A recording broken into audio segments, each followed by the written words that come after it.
Well, what can I say? Sword Art Online progressive Aria of a Starless Night movie is one of the best experiences, one of the most accurate Sword Art Online experiences that you'll ever get to experience, probably in an anime kind of project. And I strongly recommend you go see it whenever it's available in your region.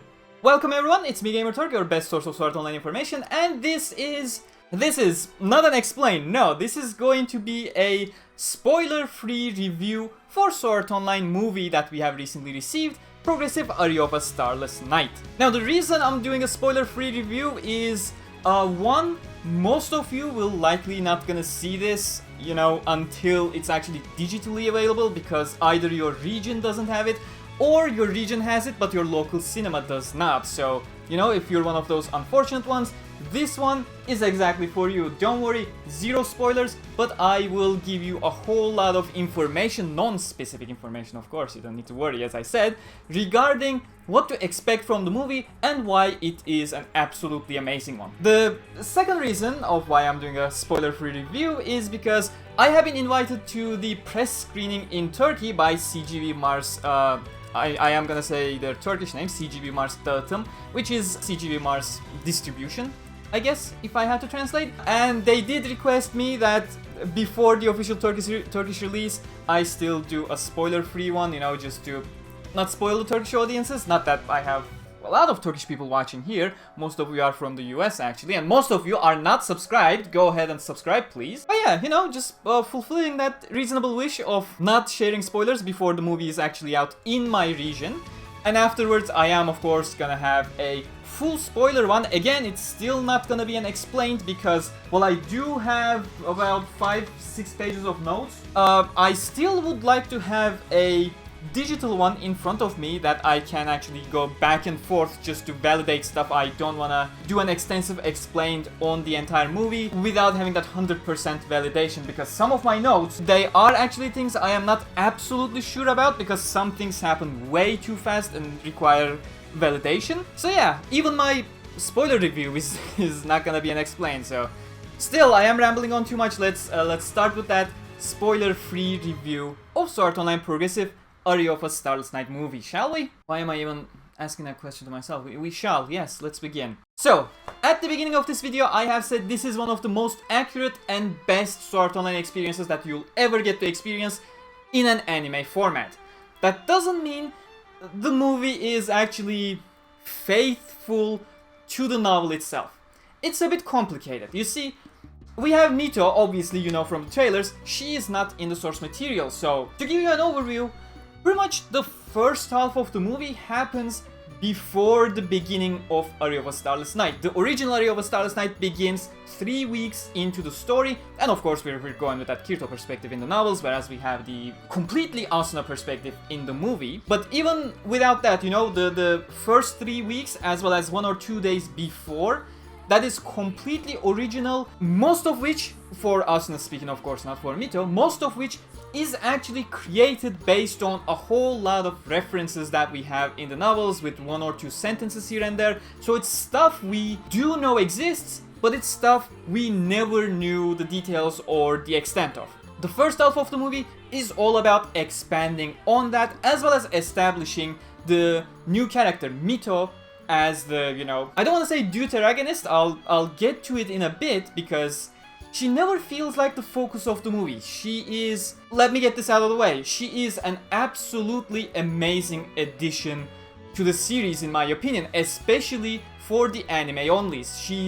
She's a good addition to give Asuna some backstory and depth. She's an absolutely incredible addition for you watching the movie itself. You see, Mito is quite the accomplished beta tester. You already know this if you have played the original events back in Integral Factor or Unleashed Blading, the mobile SAO games. They had progressive tie-ins, but she is quite the capable beta tester. So her insight, her role specifically, as we have expected when we had the first couple of trailers, she is kind of acting in a way that Kirito did towards Klein. However, since they have a close bond with Asuna, you know, she goes the extra mile that Kirito couldn't when he was offering Klein to come along with him. You know, Kirito had other baggage as well. He was particularly worried about the extra party Klein had. But still, Mito is the one who actually manages to go that extra mile for Asuna, brings her along despite her having absolutely zero experience, and that's why she's incredibly well implemented into the movie. You know, she gives Asuna a good amount of introduction to the game. However, since Asuna is so new to the concept of VRMMORPGs or gaming in general, it's not like she has never played a game before, but come on, if you have only played Tetris in your life and you go into a strategic turn-based game like Civilization, you are gonna be lost, and Asuna is pretty much exactly in that state. While Mito is consistently giving her the correct tips, the correct information, very well put, even for the viewers to understand. That's why I'm saying she is an incredible addition, because SAO, anime in general, has never shared game information like this. You know, the amount of information this movie has regarding the game itself and its incredible mechanics, as a light novel reader, I know this. The other 10 light novel readers who are gonna watch the movie, they do know this as well, but they are 0.1%. You probably have never read the novels, and you probably wonder why certain things in the game work the way they do. Well, for the first time ever, you are getting that information. And speaking of which, most of you have never read light novels, I maybe should talk about, you know, what Aria is. I have an extensive video on that, you know, what is Sword Art Online Progressive. You can go ahead and watch that if you want more in-depth information. But to give you a very brief overview, it's the beginning of Sword Art Online going floor by floor. So again, going back to my initial sentiment, this is the best point to enter SAO. It's a great movie, it's a great introduction, it's literally the beginning of everything. So go and watch it. This is your best chance to literally get into the series. But yeah, you know, let's go back to that spoiler-free review. Mito is an incredibly well added character into the series. She, you know, one of the fears that most of us had was that, you know, we have seen a lot of things directly adapted from the novels, and in the movie they are absolutely beautiful. Most of them are 100% adaptations, it's incredible.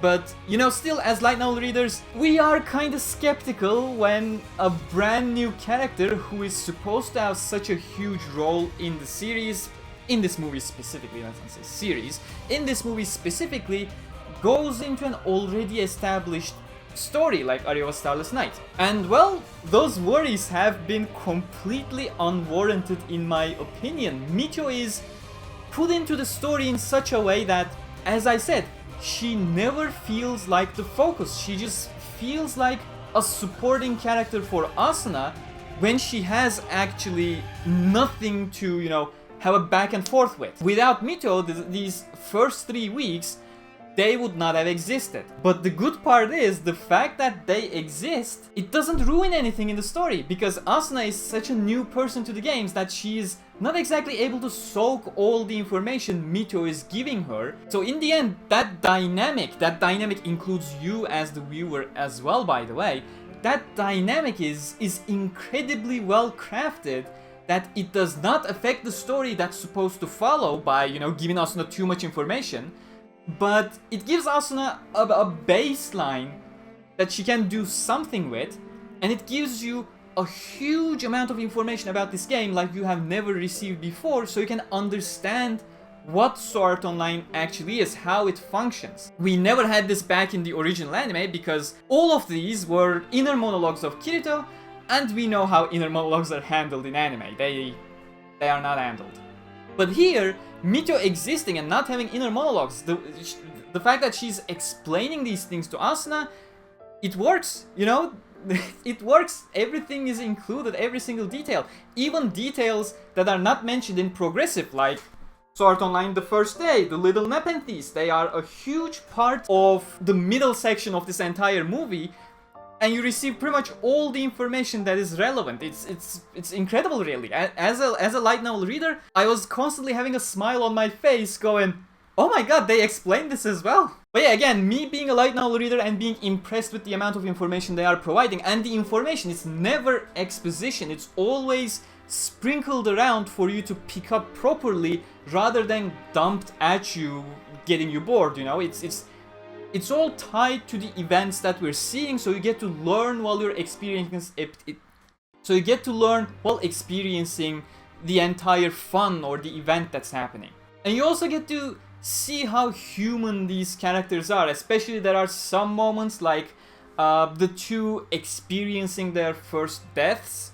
Not their deaths, of course, their first perceived deaths in the game, you know, how it affects these, and then how they move into a situation where Mito is trying to do something good for Asuna, but it all ends up going horribly, horribly wrong, as it does in SAO. That's kind of the shtick of it. That their entire separation and breakup, I wouldn't even call it a breakup, but their separation is very genuine and realistic, something that you can't believe. It's not drama for the sake of drama, you know. Things happen in the movies all the time where the two obviously main characters of the movie get separated because the movie has to have a third act where they just make up and come back together. It's not like that. It's not conjured drama here. It's all natural, flowing with the nature of SAO, the things that are happening. And yeah, while it comes down to a huge misunderstanding, it's incredibly huge, by the way. It's all so reasonable that you go, yeah, two kids, that's probably exactly what will happen. But yeah, with that, I think I can move over to beyond Mito portions of the movie. Beyond Mito, we're actually switching over to Aria of a Starless Night, as we know from the light novels. Kirito arrives, the dungeon scene, for those of you who know, I am not going into detail, because this is a spoiler-free review, of course. The dungeon scene, perfect adaptation. And that's where everything begins. There are cuts, but I would not define them as cuts. You know, I have this different take on certain adaptation qualities. The best way to describe it is, if something has not been adapted from the light novels, you know, I look at how it was not adapted.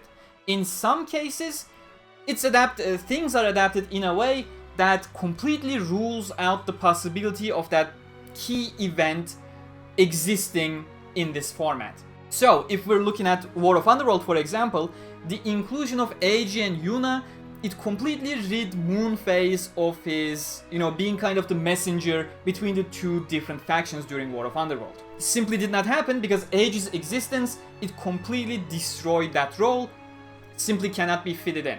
However, for example, going back to Fairy Dance, everyone's favorite arc of SAO, we had the Jotunheim chapter back there. And Jotunheim chapter, where they met Tonki, and which completely spinned off to that Caliber side story you have seen in Season 2, where they had a flashback. You know, when they were adapting Fairy Dance, they completely cut out the Jotunheim chapter, but the thing is, there was never any contradictory information that said Jotunheim didn't happen. We just glossed over it, that's it. And that was the end point here. With the Aria of a Starless Night movie, things that were cut from Aria of a Starless Night light novels into the movie, they don't feel like they have contradictions. They feel like they have just been glossed over, and that's it. This is of course a hint to you light novel readers who are worried about the cut screen time of a major character who's not a major character in this movie, by the way. She was never a major character in Aria, which she's also seen at the end of the movie. If you're wondering, we'll talk about what she exactly means when I do my spoiler review, of course, later down the line. But yeah, like that entire storyline that wasn't featured in the movie, it feels like it still happened, it just wasn't shown to you. You know, that's not a benefit for you guys watching, of course. That is still a problem, but the way things are moving, you clearly see why that happened. And I'll tell you why on a surface level as well, because, you know, I am reviewing stuff right now.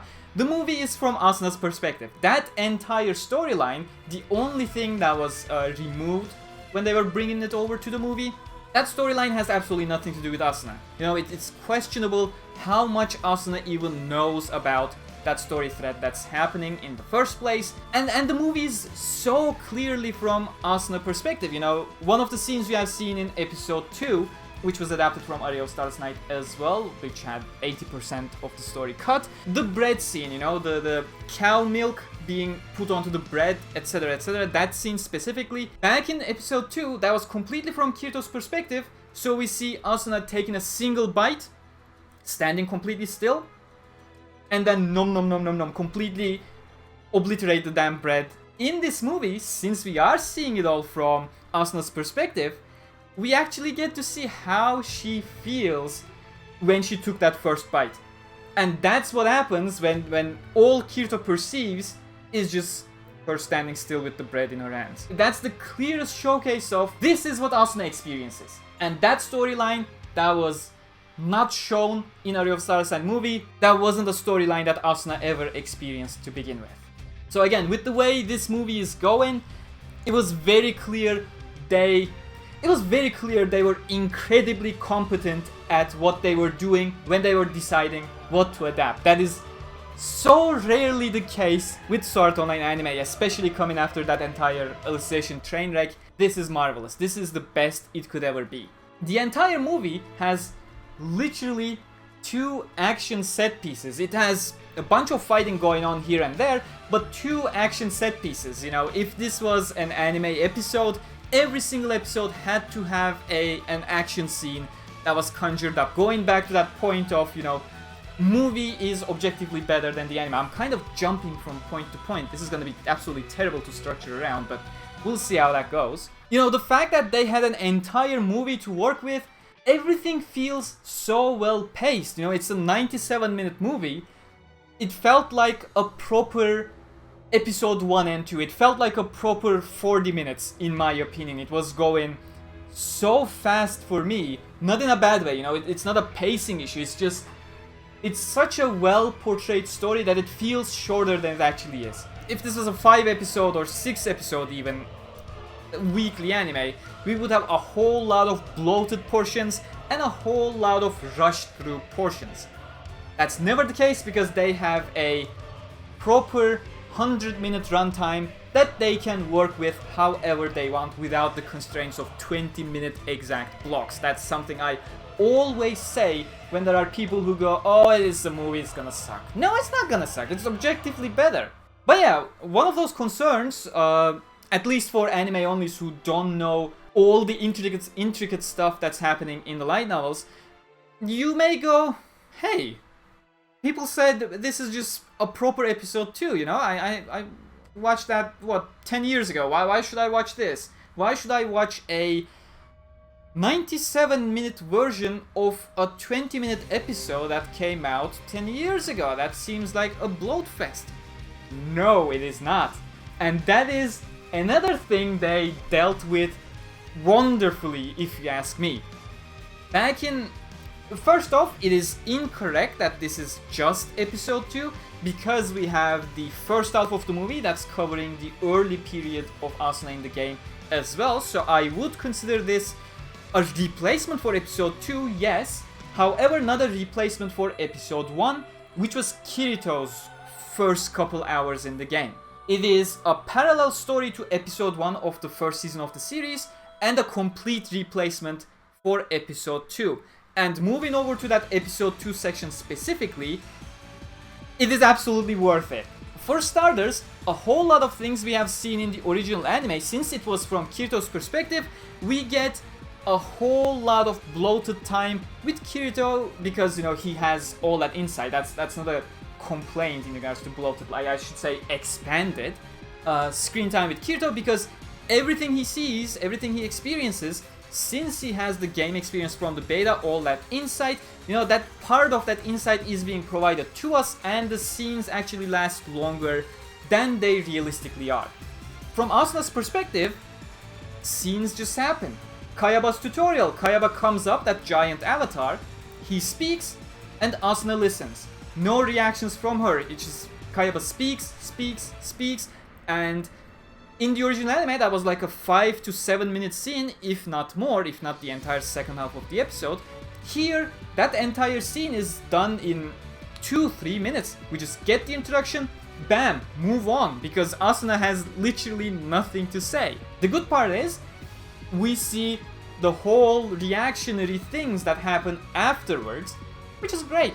The same thing can be said, for example, the Tolbana meeting that you have seen in episode 2 prior to the boss fight. The meeting just goes by so fast, not in a bad way because nothing is actually cut, but it's just so brief, it doesn't overstay its welcome, we see what's necessary and move on because we see things from Asuna's perspective this time around and she has nothing to add.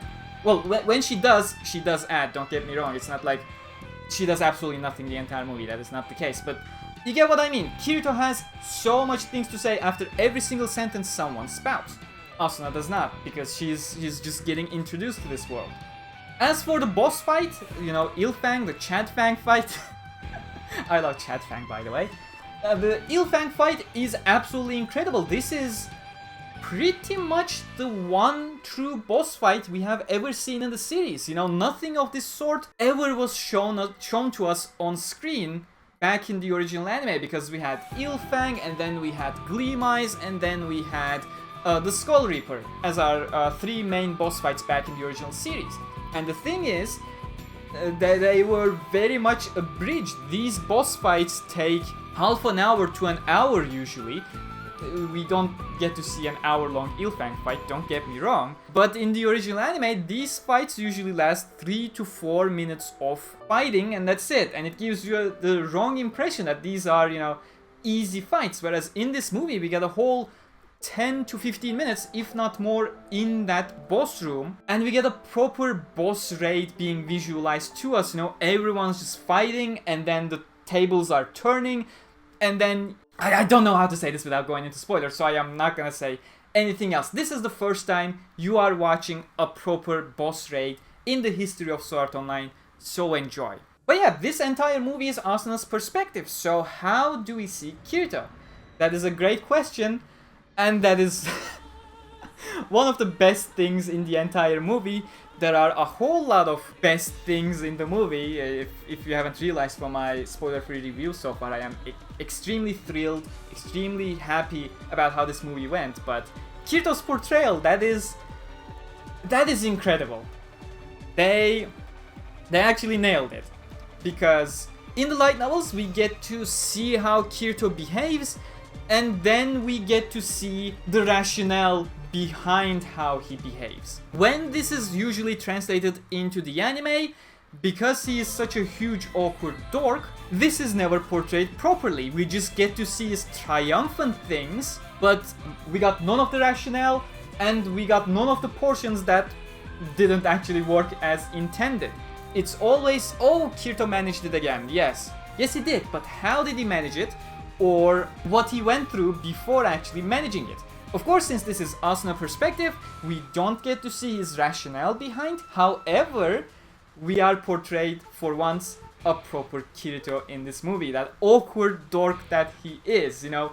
His one appearance, aside from his Kayaba tutorial cameo scene, of course, he doesn't get a line there, but his first appearance before Aria actually begins, before the dungeon scene, for those light novel readers as a reference, he has one appearance, he comes in, he says a couple words, he fumbles with his sword, he can't even look at Asuna's face because he's so embarrassed, and he just leaves. That is that is peak Kirito right there. And then his appearances later down the line, of course I have additional context because I know his inner monologues and rationale from the light novels, but even without that, you know, the way the movie portrays him, that awkwardness and good intent, like everything about his intent is coming across nicely. There is one portion that it doesn't come across nicely, and that is completely intended, because that is of course the Beater speech. His intent didn't come across nicely in the original anime as well, but in the original anime we didn't have what comes after. So again, everything is crafted and put into this mix so wonderfully that things that were cut still work great, if not better, given the perspective change of the movie, and the things that were adapted, 99% they are perfect adaptations, which is incredible. I don't even have words to say. But one final thing before I finish this non-spoiler review, I think I need to set some expectations as well. Most of you have watched Sword Art Online Ordinal Scale, the previous movie that we had that took place between Season 2 and Season 3 Alicization. Now that movie was a huge blockbuster. It was an incredible animation tier, especially for the time. It is still incredible animation with incredible effects work. Aria of a Starless Night is not that. One thing you need to, understand is that this is not a blockbuster. This is just the first floor. This is just the beginning of the story. This is just the first month of Sword Art Online. You won't get to see larger than life enemies, even with the Ilfang remodel, which is absolutely amazing. Even with Ilfang remodel, you won't get to see those incredible spectacles like the Gleam Eyes battle, like, I don't want to say Skull Reaper because nothing much happens in the Skull Reaper fight back in Season 1, but you don't get to see something like, again, I can't go over to Kirito vs. Quinella because the anime butchered that, but you won't get to see something like Kirito vs. Gabriel from the end of War of Underworld. This is not that. I mean, stakes are obvious. You die in real life, but that's as far as it goes. It's just floor 1. It's literally the tutorial floor of the entire game, and that is something you need to come to terms with before entering the movie. If you expect something like Ordinal Scale, you're not gonna have it. That is not the fault of the movie. That is just, if it was a blockbuster, it would be inappropriate for what this story is. This story is not aiming to give you larger than life enemies with incredible situations to go through. No, this is just a bunch of kids, a bunch of teenagers, a bunch of young adults trying to come to terms with their new reality, and that is this movie. They did a perfect job with it. It's just that your expectation needs to be in line with what you are going to be receiving. Otherwise, due to those false expectations, you may not have the best time you would have had otherwise.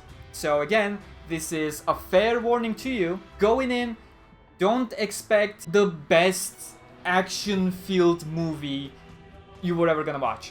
It is not gonna happen. That is not progressive series. But yeah, all in all, what I'm glad to say is, if you ever do a rewatch of the entire series, you can now officially just completely ignore the monstrosity that we had back in episode 2.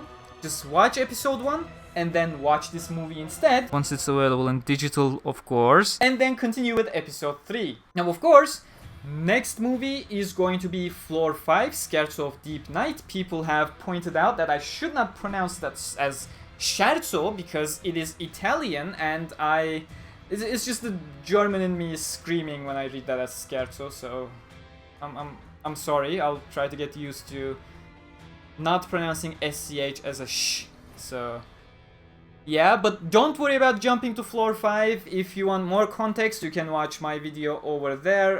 No, not there. Over here, where I talk about why they are jumping to Floor 5. Reki Kawara also chimed in and solidified their reason, and it makes perfect sense. Do not worry about the jump to Floor 5. We are, based on some insider information, we already know going back to other floors is already in the books for the upcoming L4 campaign. I just wanted to get this out there because I know most people are gonna watch this spoiler-free review and won't go into the spoilery one until after it's available digitally, so this was a must-have over here just to prevent that spread of panic. Thank you very much for watching. Hope you enjoyed this spoiler-free review. If you have questions, down in the comments, ask them. I will reply. I may reply in a video. I am not sure yet, but do ask your questions. I'll get to them. Once again, huge thanks to the Turkish licensors, CGV Mars Distribution. I'm always going back and forth between Turkish when I say that. It's just so weird. And yeah, the movie is officially coming out in 31st of December here in Turkey. It's gonna be on the screens for about a week, if not more. And it is already available in the US, it's already available in Canada, it's already available in a shit ton of countries. And Europe! Europe is finally getting some dates as well. You guys in Italy, the Nordic countries, thanks to Wakanim. I'm pretty sure UK already received it, but yeah, stay tuned to your local licensors. I know many of you are asking, when is it coming to my little European country? If it's an actually little European country, you likely are not getting. But if it's one of the major European countries, you know, Spain, France, Germany and Austria are actually eating shit due to COVID, so I am not so sure about that. But other main European countries, if you have received Ordinal Scale, make sure to follow your local licensors closely, because chances are you will get this movie eventually. Until then, stay cool. I'll see you in my spoiler review soon. Bye bye, take care.